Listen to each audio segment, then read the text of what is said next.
Live from the Washington, D.C. area, it's the Inside Scoop. All the news that our viewers want to know. Now, here's the host. Welcome to Inside Scoop. I'm your host, Catherine Reed, and joining me tonight is Kofi Annan, who happens to be the president of the Fairfax County NAACP. Thank you so much for joining me tonight. Thank you for having me. So you're about to celebrate your second anniversary as the president of the NAACP. Yes, yes. You have been very busy. I've been following what you're doing.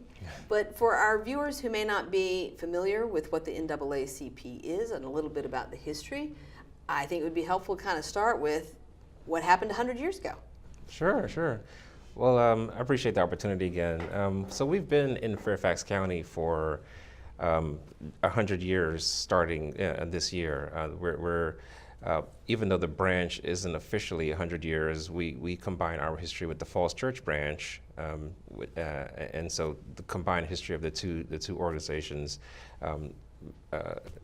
give you commemorate, that longevity, right, commemorate 100 years. Falls Church is a much smaller, older city than the county, which is, the expansion here has been more recent. Right, there was a reorg that happened about 74 years ago, and that reorg, the Falls Church branch became the Fairfax County branch, and so it's kind of like it's part of our history that we didn't want to lose. We didn't want to make sure that we celebrated it as well.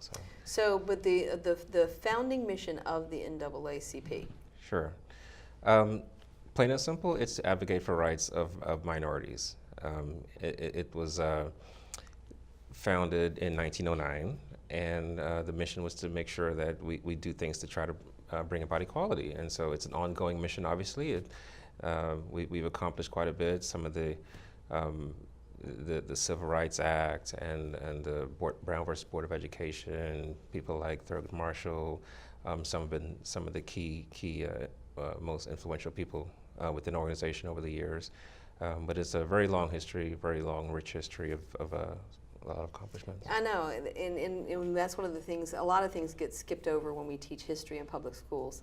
Mm-hmm. And I think sort of the impact that the NAACP had on the trajectory of things like, because it's about the advancement of colored people, which we just call it the NAACP anymore. It's one of those, it's like AARP. We just call it AARP. We don't, because it stands for something that no longer really applies anymore. So it's the NAACP, which works with the ACLU a lot. There's a lot of collaboration that goes on and has historically. And still is, yes. Still is, right? Mm-hmm. But it really is for the advancement of people who have been marginalized and pushed to the side, and to a great extent, your organization is still doing that. Absolutely. Yeah, we're still very active throughout the country. There are over 2,000 branches nationally, and we're proud to be one of them. 2,000 branches? Yep, there's basically one in every county, and then there's like a state organization. So the way we're organized is there's counties, and then there's state, and then there's national, and so. So the national meeting, I believe, was in San Antonio this year, and your branch, received an award, the Thalheimer Award. We did. And that's kind of a big deal if you've got 2,000 branch offices in Fairfax, got this very special award. Yeah, well, so not to pat ourselves on the back a little bit, but yeah, it's okay. Go ahead. Yeah, we've been putting in a lot of work, and it was really nice to receive that national recognition. So we've been, so the way the Thalheimer Award works is that every branch is allowed to nominate themselves if they feel like they've accomplished quite a bit, and we thought that we knew that we were putting in a lot of work, and so we submitted a nomination, and we were awarded the best branch for.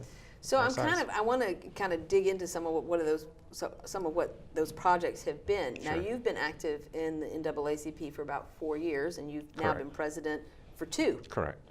So your background, though, is you had a military career prior to this. I did. Yeah, I spent 4 years active and 4 years in the reserves, and I got out in 2006. And I moved back to Virginia, or I grew up in D.C., so this area is home for me. Home for you, yeah. And I moved back to Virginia in 2006, moved to Herndon in 2012, and there was all these police shootings and that were, a lot of people were getting pretty worked up about it, rightfully so, and I was one of those, but I figured, well, I wanted to do something. And so I decided to join NAACP and kind of see what I can do to help out.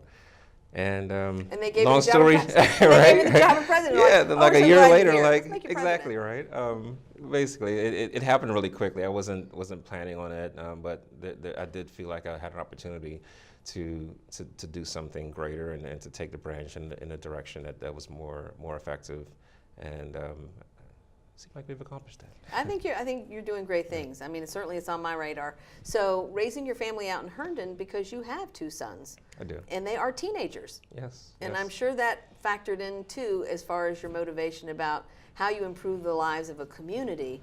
Mm-hmm. But obviously, a lot of care needs to be given in how young men of color Mm-hmm. move about in spaces Yeah. where it can be very dangerous. Yeah, absolutely. A lot of times when I'm advocating Okay, so for we things, turned the fire. I have to stirred also it. think about, well, how does this impact? How could this impact my kids as well? Because having 2 boys, whether it's education, whether it's criminal justice reform, 2 African American teenagers are often subject to a lot of extraditional attention Right. from police or teachers, and not just here in Fairfax, but nationally. Yeah, across the and so country. yeah, it does hit home a little bit more because it does affect me a little differently. And so, I think people bring their personal advocacy. We were talking a little bit about experience versus passion and why people become advocates. And a lot of times people are very passionate about something, and a lot of times it is because it affects them. right. Gian Ward, I think, introduced legislation, not this past session, but the session before, where to add to the driver's education curriculum information about how young people need to interact with the police. Mm-hmm. And I mean, and there were hearings and there were committee hearings, and eventually it did get passed. I mean, it got passed into law, but there were people who voted against that bill. Mm-hmm. I'm like, how could you vote against that bill when it kind of makes sense that if you're going Right. to teach young people how to drive a car and the technical aspects of how to drive a car, that it is really important to teach them how to interact with a cop if they're pulled over. Right. Yeah, I'm not sure what the opposition to that particular bill Me was. either, it's a but mystery. yeah, no, we do think it's important to make sure we educate the public as much as possible on interacting with the police. Just here, we recently passed some changes with the school resource officer policy, and one of the outcomes of that we put into the new memorandum of understanding was to make sure that the police put together a video with some role play with some students and police to say, okay, this is a good way to interact with police. This is a healthy way to do so. Here are some frequently asked questions and things like that to make sure the parents understood what their rights, make sure students understood what their rights are. And so it's always good to make sure we do as much as possible to educate. Well, and so let's talk about that. That was a big deal, in the Fairfax County School Board did vote on this new policy, this new memorandum of understanding. And so walk us a little bit through how it came to your attention that better public policy was appropriate. Sure, no, thanks for bringing it up, because this was a pretty significant accomplishment for the branch. So this started back in November or December of last year. We actually were speaking to the school resource officer at one school about an incident that happened there. And as just like an aside, the officer told us, hey, look, we might be trying to expand our school resource officers to elementary schools.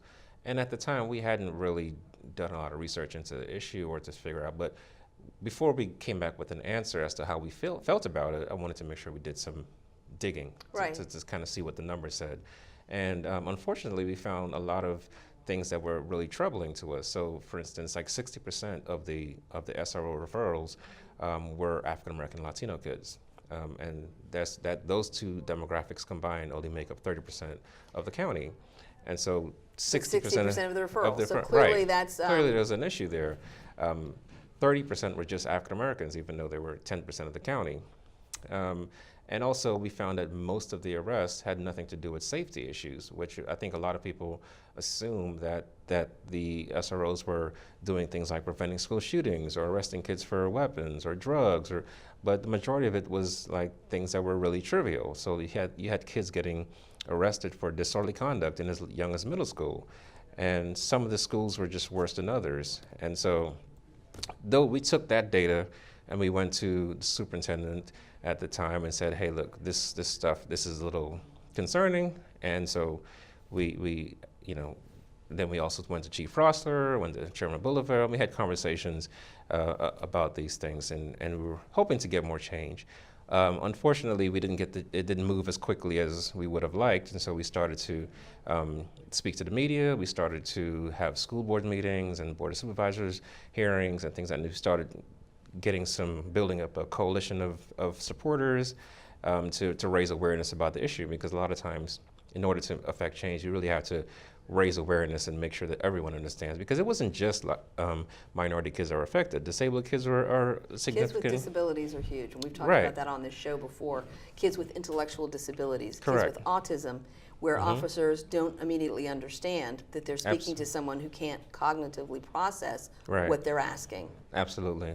So we wanted to make sure that they were aware. We wanted to make sure that the PTAs were aware, that the parents' rights were potentially being trampled, because some of the things there wasn't language in the MOU to say, well, when you contact a parent versus when you could conduct a search without contacting the parent. Right. And so there were some potential constitutional issues that weren't spelled out the way that we would have liked them. And so we got the PTAs, the teachers involved, because sometimes the teachers could be part of the issue if they're calling the SRO to get involved in something that they shouldn't. It's more administrative. And right, that should be handled administratively. So we wanted to, we went to the school, the teacher, to the PTAs? the PTAs as well as the teachers unions, Right. and we had conversations with their boards to let them know what was going on, and eventually we just got them all on board. And after a couple of committee meetings about this, we eventually got a couple of board hearings, and both the board of supervisors and the school board unanimously passed the new policies which are in place right now, and the retrained SROs, joint training with the SROs and the principals before the school year as to how the new laws should be implemented. So it was a win for everyone. I think hopefully we start to see over the years the number of arrests go down significantly. Significantly, and timing is everything too, right? So you had the right message, and it was in the right climate. People were interested in it, but I think it's a real testament that advocacy can be collaborative. Right. Very collaborative. Right. So when we come back, we're going to be talking with Kofi Annan, who is the president of the NAACP here in Fairfax County, and we'll find out a little bit more about what he's working on and how all of us can be more involved. Drowned it again, and now just feel if it's cold. Yeah. Cool.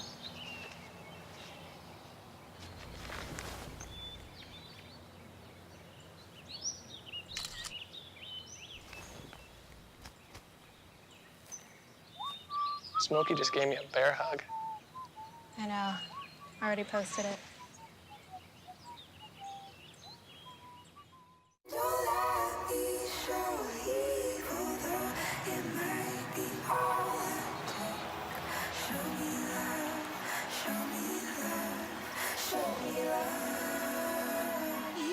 I got a crick in my neck, limp in my step, cramping in my muscles every time I try to flex. But I don't wanna get up. Very sad, no more love. All that I could do was remember you. You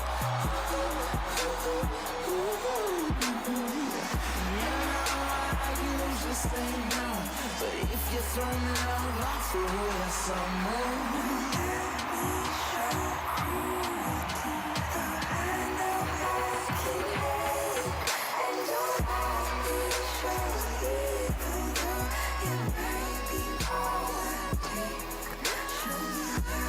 It's a big responsibility. Oh, it's huge. I know, it's huge. And the salary. Oh my god, yes. I mean, Right. like, I was about to move in with my parents, and right before, so this saved me. I really believe in you, you know? Thank you. It's nice to hear that from someone. These are cool. Did you, what did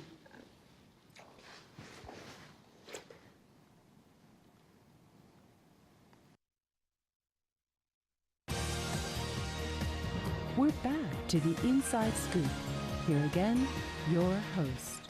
Welcome back to Inside Scoop. I'm your host, Catherine Reed, and joining me today is Kofi Annan, who is the president of the Fairfax County NAACP. Thank you so much for being here. This is very interesting to me. So when we went to break, we were talking about the work you've done with school SRO officers here in Fairfax County. There was another really momentous occasion a week ago with the renaming of Jeb Stuart High School to Justice High School, and that was a long process. It was a very contentious process. Right. I was at some of those meetings. It was pretty unbelievable, but I think, tell us a little bit about how that came about, you know, what your role was in that. So this was an issue that was actually brought to us before I became president. I want to say maybe more than 3 years ago at this point. So some students from now Justice High School came to us and said, hey, we want to change the name. We don't think that this is right, that the school was named after a Confederate general. And we said, yes, we agree. Because there's a lot of diversity in that school. It's very diverse. It's a majority minority school. And you know, a lot of people just kind of gloss over the fact that it's the name of the school. A lot of students may not even know who this school is, who is named after. Right. And so the entire Confederacy, the history of it has been kind of washed over and kind of remade into something heroic, and we didn't feel it was right. This was a national atmosphere at the time anyway, and so one of our members, George Albert, he kind of took on the mantles leading up that effort, and he just did an outstanding job of just being persistent and just relentless in his advocacy for over 2 years, about 3 years of worth of work there, constantly building out coalitions of parents and so forth and advocating for this. And really hats off to him for the work that he did with that. I think it was great that it was student-led. First of all, it did not come from outside the school. It came from the hallways of that school and from student activists and advocates. They were advocating for themselves. Yeah, absolutely. And so I think that's really important, that they brought this issue forward and said, it's not right and we think it needs to be changed. Right. So having gone to some of those meetings, they were pretty crazy. Yeah. But there was also some, debate over what to name the school. I mean, lots of suggestions were made about what to name the school, but how did they finally decide to settle on Justice? Because I mean, it seems like there's a lot of levels to the name of that. Yeah. Well, so first of all, we support the name change. That was our primary objective. We really wanted to make sure that, regardless of what they named it to, that it was no longer named after a Confederate general. That was the first thing. We did publicly advocate for it to be renamed after Barbara Rose Johns, and I think because they couldn't decide between Barbara Rose Johns, Thurgood Marshall, and Colonel Mendez. Those were all three excellent candidates, but the intertwining theme of their accomplishments really centered around their fight for justice. For justice, and so that was how the name was. So I think a lot of people know who Justice Thurgood Marshall is, but Barbara Johns is interesting because she was from Farmville, Virginia, and she went to Moton High School, and she led a walkout of Moton High School because of the terrible conditions of this all-black high school. And that led to her being one of the defendants in the Brown versus Board of Education. And so there is a statue of Barbara Johns on the Capitol grounds in Richmond, but it's a lot of history that, again, a lot of students aren't taught that, because eventually during following Brown versus Board of Education, they closed all of the public schools in Prince Edward County. And Kristen Green has written a book called Something Must Be Done about Prince Edward County that talks about the closing of the public schools for 4 years. And that is closely connected to Barbara Johns, the walkout from Moton High School, and what happened there. And so, I wish more of that history was taught, but I think naming high schools after people who have done courageous things is kind of one of the ways you lift up the advocacy of people that people are like, who is Barbara Johns? I've never heard of her. So we actually, going into next year, we're actually forming a curriculum subcommittee. And one of the things that we want to do is to make sure that people like Barbara Rose Johns, whose history and accomplishments have been buried for so long, get worked into their curriculum. So students should know about these people. A lot of I think people don't realize just how politically motivated even the things that they learn in school are. And so we want to make sure that children of color get to see themselves, not just in civil rights advocacy, but in things like science accomplishments, government, military. Minority kids should be able to know, like, hey, we were astronauts, we were scientists, we were doctors, we helped design some of these cities and science, everything. And so a lot of that is intentionally buried, and we want to try to see what we can do to help change that going forward. Ever since the movie Hidden Figures came out, Katherine Johnson, who is a remarkable woman, and you see her all the time. I'm like, Katherine Johnson, yeah. But, why wasn't that story told for 50 years? To your point about intentionally burying the accomplishments of certain people, there's a book called Code Girls that was about the 11,000 women who broke codes during World War II and were sworn to secrecy to never say what they did. Wow. And so they died, 11,000 women who helped to, to the Battle of the Midway was a great success because women were breaking codes from the Japanese. But their stories never got told, and they were never able to tell. Right? I'm telling you, right? And so I'm like, I cannot believe that we allow history to be buried that way. And I think that rather than pushing back against we don't want change, status quo is a very, very hard thing to deal with. Yeah. Things like the naming of schools should be reflective of the broad history, the broad diverse history of this country, some of which truly is unknown. Exactly. Yeah. I was talking to my son, who is in the 12th grade right now, about affirmative action, and he didn't know what it was. And I was shocked. Yes, I was shocked. He didn't know about Roe versus Wade. And like, you made it all the way to the 12th grade. How is this not in your curriculum? So we really do need to do a better job in educating our kids. I mean, I know Virginia has an excellent standard, Fairfax County has an excellent standard, but the curriculum of our schools really does need to be looked at and to see how we could make sure that we're giving kids a holistic view of history. Absolutely. And I realize, that not everything can be stuffed into the curriculum, but it could probably, the architecture of it could certainly be better. Very famously, there was something in the news this past week about Texas having to cut some people from history like Helen Keller, but they're going to leave in Billy Graham. And I'm like, okay, well, it's Texas. But, I think to have a curriculum committee is a brilliant idea because in much the same way we were talking about collaborative advocacy, having lots more voices at the table to decide really what is important for young people to know is they go forward in life if we expect them to be fully participating members of our democracy because it requires everybody participating. Yeah, like particularly when it comes to African Americans, like the kids are basically taught they were slaves, they fought for freedom. There was Rosa Parks, Martin Luther King, and that's it. And then it was Obama. Yeah, and then Obama. I've often heard people say that Black History is not a month.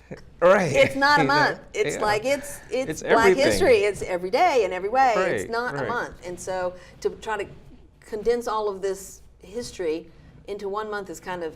Yeah, but it does something to the psyche of the kids too, right?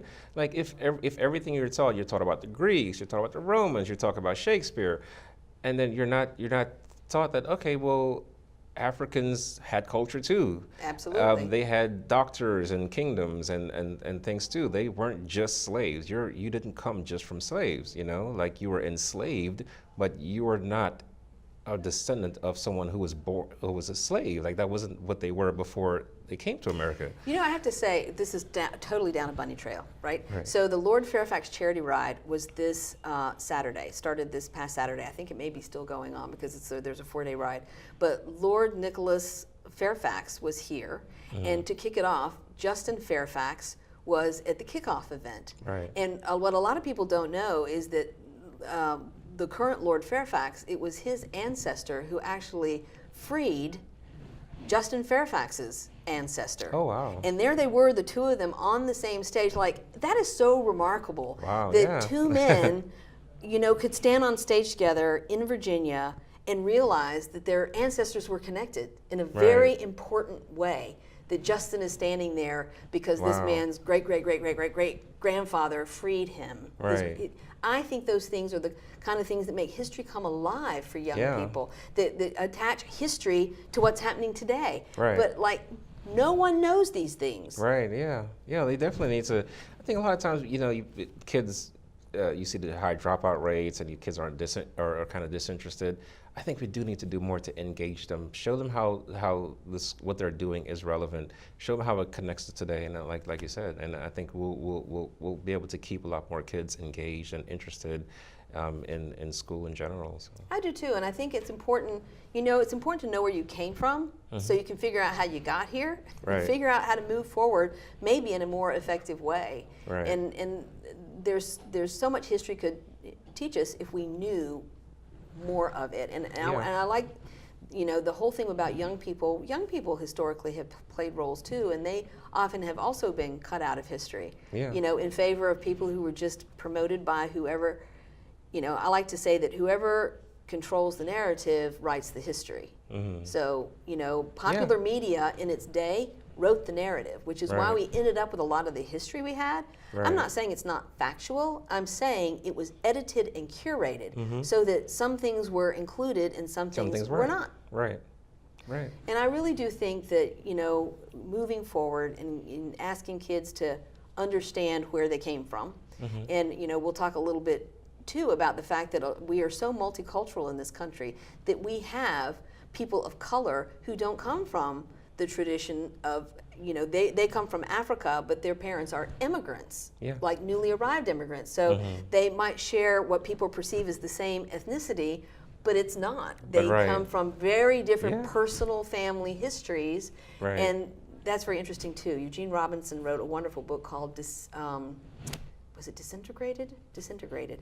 Fantastic book, a long time ago. But he really talked about the fact that, you know, people tend to group together, to people all together, when in fact they come from very different backgrounds. But we see that in Fairfax County and in the Washington, D.C. area, more so than they probably do in other parts of the country. But anyway, we're going to go to a break. Sure. So we're going to go to a break, but when we come back, we are talking with Kofi Annan. He is the president of the Fairfax County NAACP, and they have been very active this past year.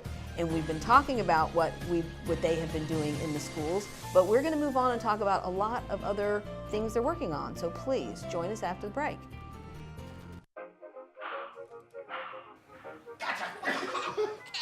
I surrender. All right, pal. Get ready for the day, buddy. Hey, Dad. Hey, Dad. Do we have a gun? What's that? Do we have a gun?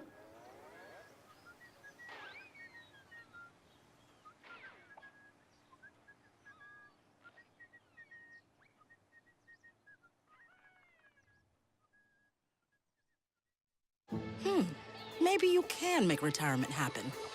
After all, you made this vacation happen. Double points with every purchase? Cleverly merging promotions. Love it. Cross-referencing travel sites. And booking all your flights with those... Vouchers. I got us bumped. They were like, oh. But now they're like... Aloha. You aced this vacation. Now get the tips you need to get on track at aceyourretirement.org. I tried Oxy at a couple of parties. I thought I had it under control. I didn't know it'd be this addictive. I didn't know how far I'd go to get more.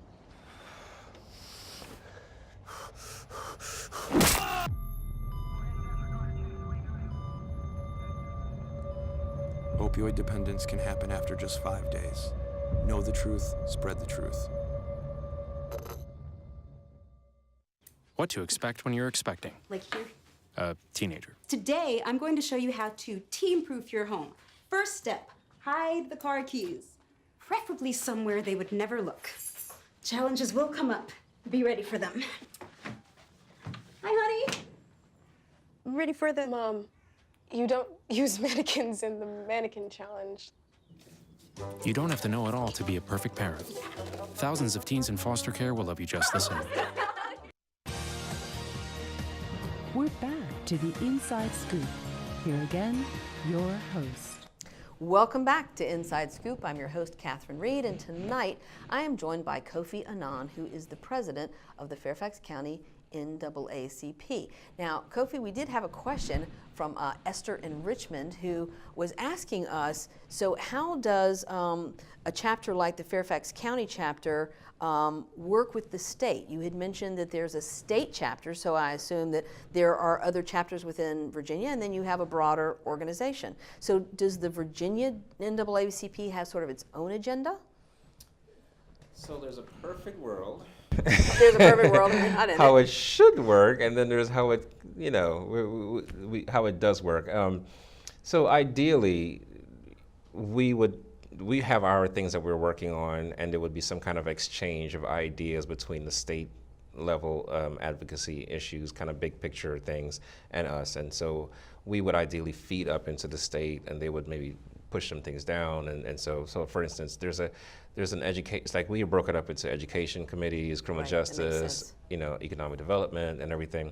But there are counterparts at the state level as well. So ideally there would be some push and pull in both ways, and making sure that Now, you are on the Criminal Justice Committee. Is that the State Criminal Justice Committee? Right, so I'm the chair of the State Criminal Justice Committee as well.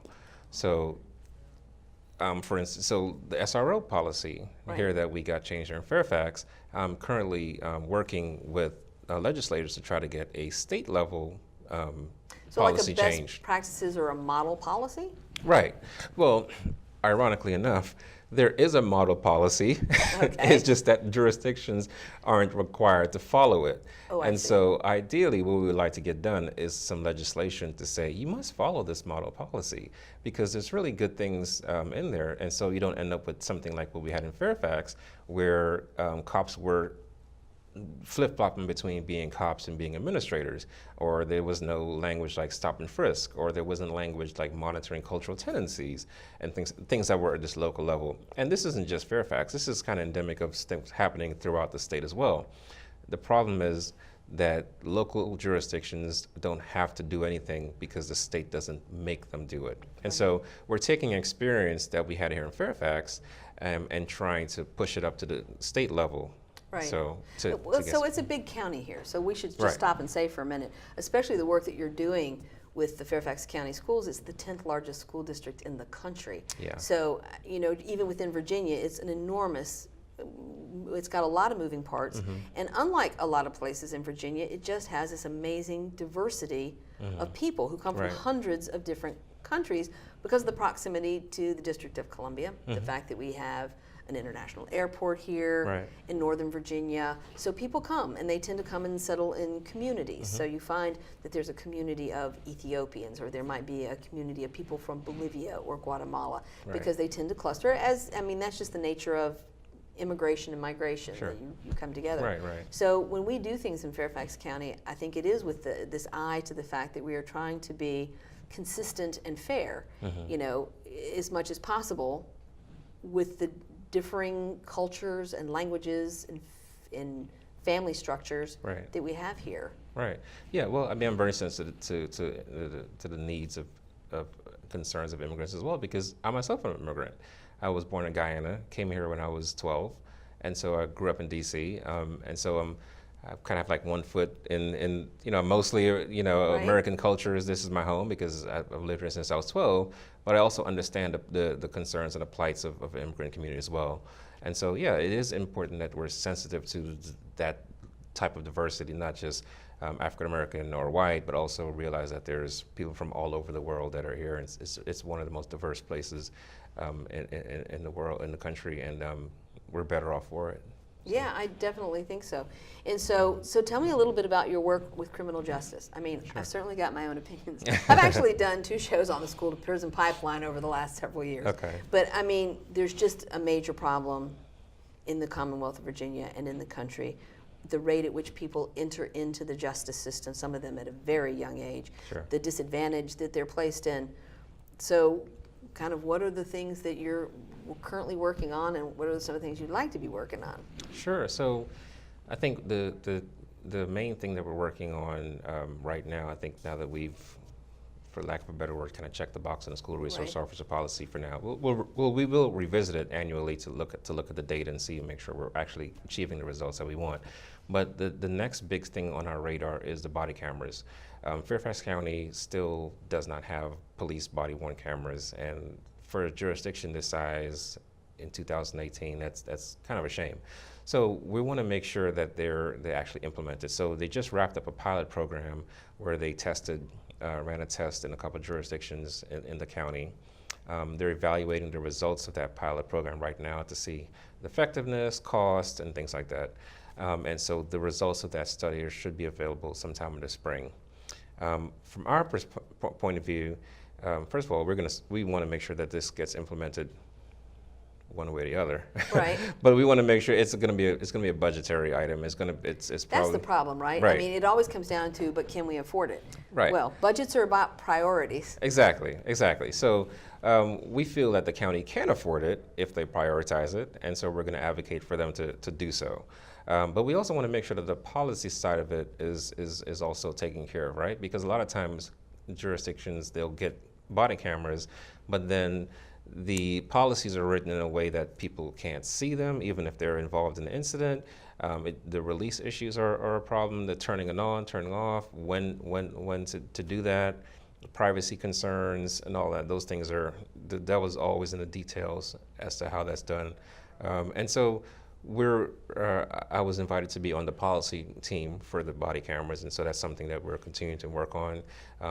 Fairfax Police has been very accommodating, to make sure that they get community buy-in and invite us to the table for that, and so very appreciative of that.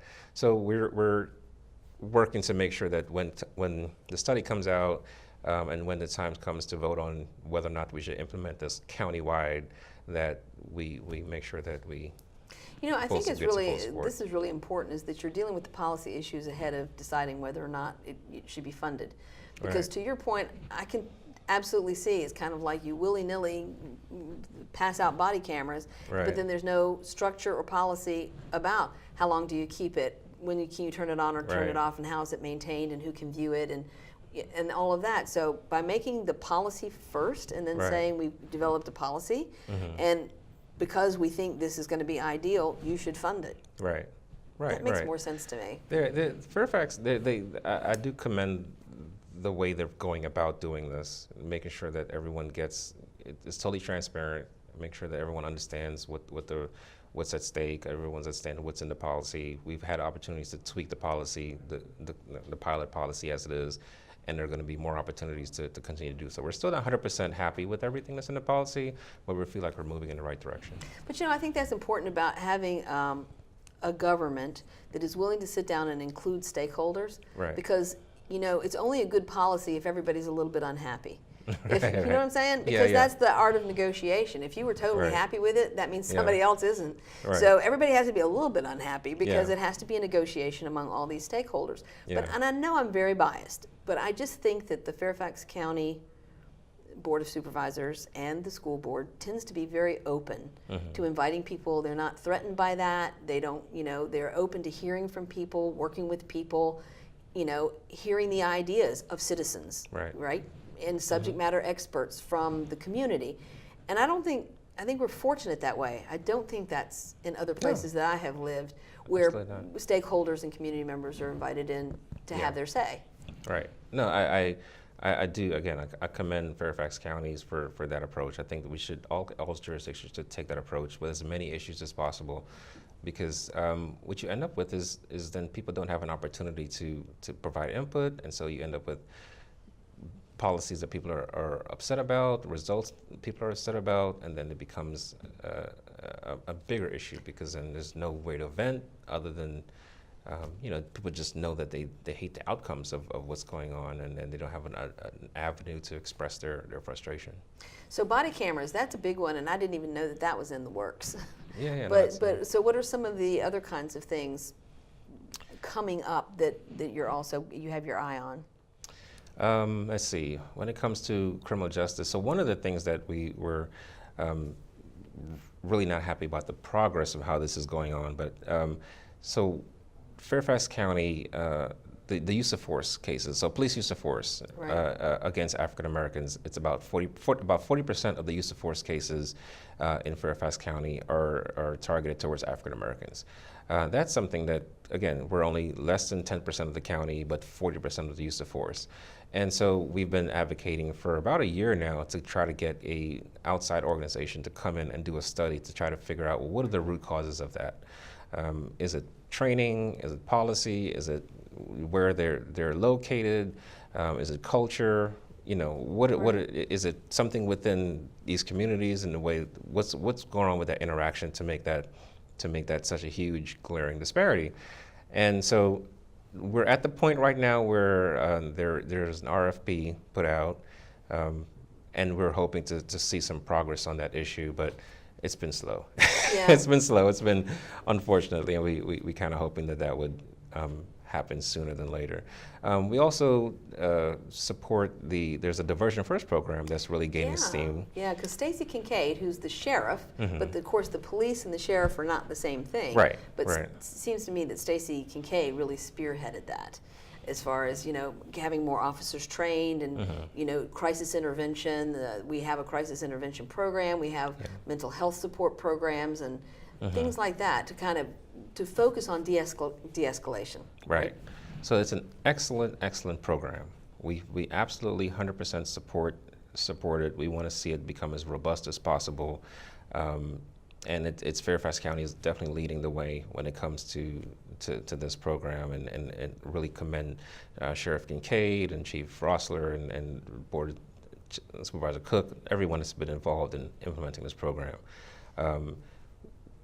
The one thing that we would want to like to see them do a better job of is making sure that there's better data transparency, to make sure that minority people are just as likely to be diverted as you know, white people, because we don't want to be caught in a situation where we're advocating for a program, but then find out down the road that, you know, if you're black, then you're, you know, half as likely to be diverted, even if you're going through a mental health crisis. And so some of that is going to come with the data collection. And so we also have one of our members are serving on the data team, and we're now starting to put together. They're now starting to put together a plan to address that issue, to make sure that there's better data transparency. Fantastic. Yeah. I believe in data. I believe data tells its own story. Yeah. But you have to have the right data, and it has to be parsed the right way. Right. So when we come back from our break, we are going to continue to talk with Kofi Annan, who is the president of the Fairfax County NAACP. This is the story of a boy who is very sensitive to lights and sounds. So he built secret hiding places where nothing could get in. The boy didn't like looking people in the eye. It made him feel uncomfortable. One day, he found out he had something called autism. His family got him help, and slowly, he learned how to live with it better. Early intervention can make a lifetime of difference. Learn the signs at autismspeaks.org. What do you think you're doing, Kevin? Was just gonna drive home. There are several warning signs present that you shouldn't be driving. Like hearing voices? Like your text-to-emoji ratio? Oh man, the selfies. Selfie, nailed it. We all have warning signs that let us know that we're probably not okay to drive.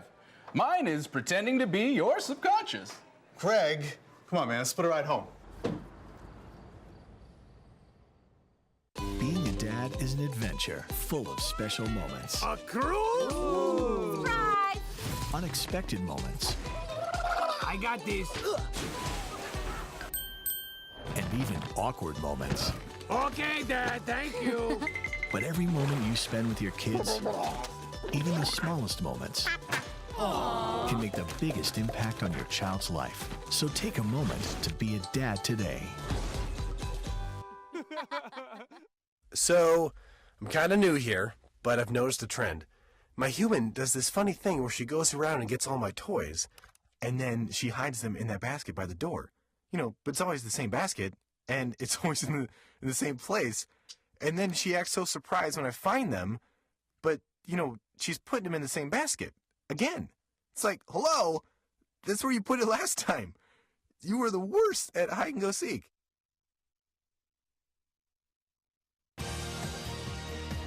We're back to the Inside Scoop. Here again, your host. Welcome back to Inside Scoop. I'm your host, Catherine Reed, and tonight we are talking with Kofi Annan, who is the president of the Fairfax County NAACP. So, you've got so many things going on. I don't want to overlook the fact that you actually have a youth program as well.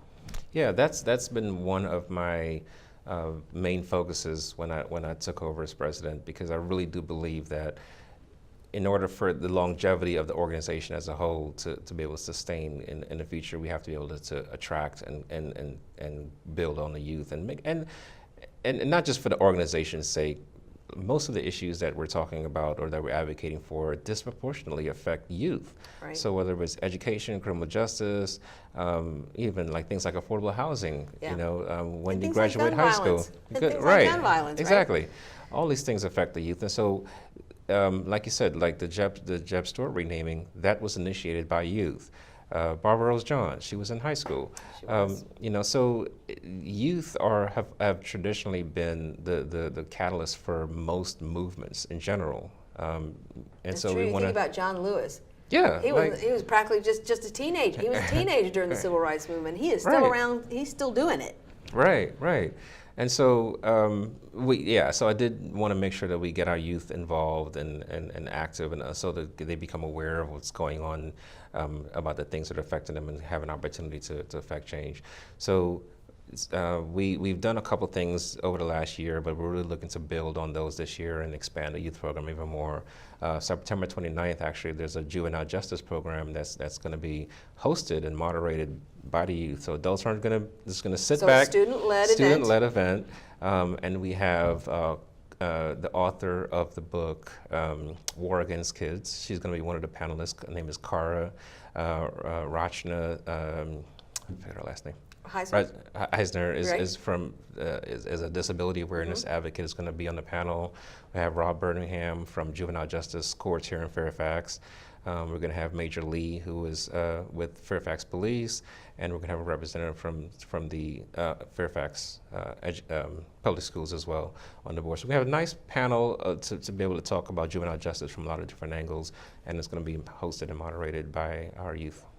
I think that's great. So it's called Justice in the Park. It's September 29th, and I think it's at Gum Springs Community Center. Community Center, yes. Yeah. So it's going to be a cookout, free food. Free food. Well, there you go, right there. But I loved it when I went to the March for Our Lives in Washington, D.C. I was just blown away by the fact that there were only young people on the stage. Some of them as young as like 8 and 11. And they were the speakers. They did the whole thing themselves, and it was very powerful. And I think it does show that the young people can be leaders, and they can be very passionate advocates, but it's up to adults to kind of create a path or to help provide a platform for them to really be that kind of a leader.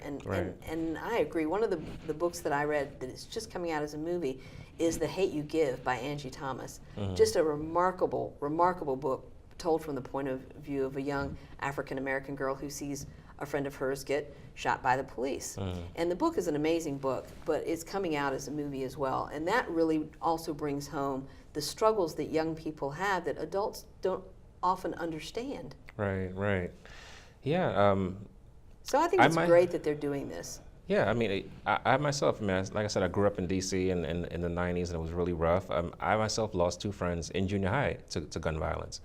And, you know, of course, there was no grief counselors or anyone there to deal with. So we just dealt with these things. And a lot of kids in these inner cities are dealing with a lot of traumatic incidents, and they don't have the proper support to deal with that. So one of the things that we're pushing for, not just here but on state level, is to make sure we get more mental health professionals in the schools, and more grief counselors, more guidance counselors. Guidance counselors. You know, I think you're absolutely right. You know, I went to the South by Southwest EDU conference last March, and I'm going again this year. And it was the first time I'd heard about trauma-informed education and the fact that they passed legislation in Massachusetts that was signed by the then Governor Deval Patrick in 2014 that really recognizes that there is a model of education that deals with trauma and the fact that we have to educate kids who have been traumatized in a number of different ways. And so this whole concept of trauma-informed education is something that needs to be embraced across the country. Because our kids, it's not just educating these kids, but so many of them come through the door of their classroom with so many problems. Yeah, absolutely. And as the demographics of our area changes, we need to be cognizant of that, and we can't just, put them off to the side and say, all right, well, if you fail, you fail, and not recognize that the needs of this student are different from the needs of that student. The needs of this community are different from the needs of that community, and it's okay to tailor our services to match that. And so, these are the types of things these conversations are really important. I think so. And Roshna Heiser, who is a disability advocate, talks about ability-focused inclusion.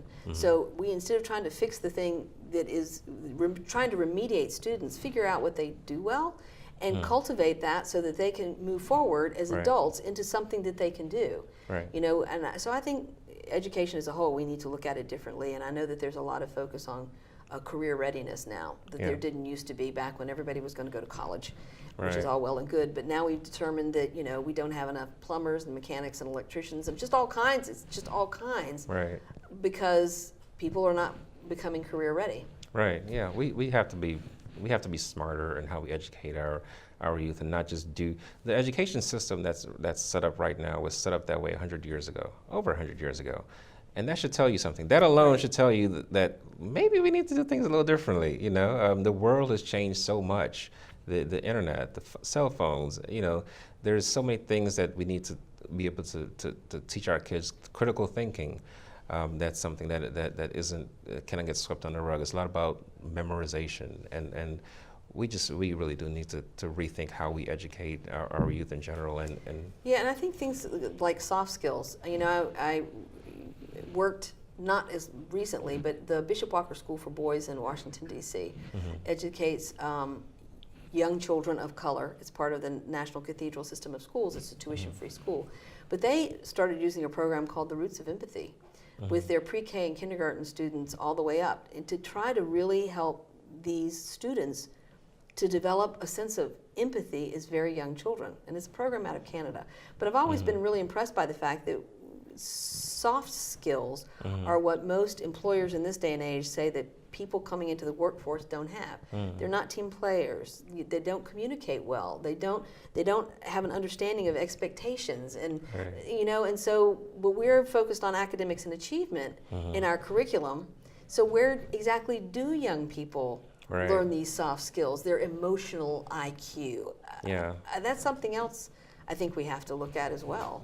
I mean, one of the so we had a program about a year ago, so where we brought in kids from all over the county and to try to understand what are their concerns, and the racial and religious-based bullying was a really big theme, a recurring theme in that, because again, the social skills, they're being inundated with all this information. You see the national atmosphere, how tense it is, and the racial tensions and things is, getting tweeted out every day, and kids are hearing this information and they don't have a way to process it, and they're taking out on their peers a lot of times.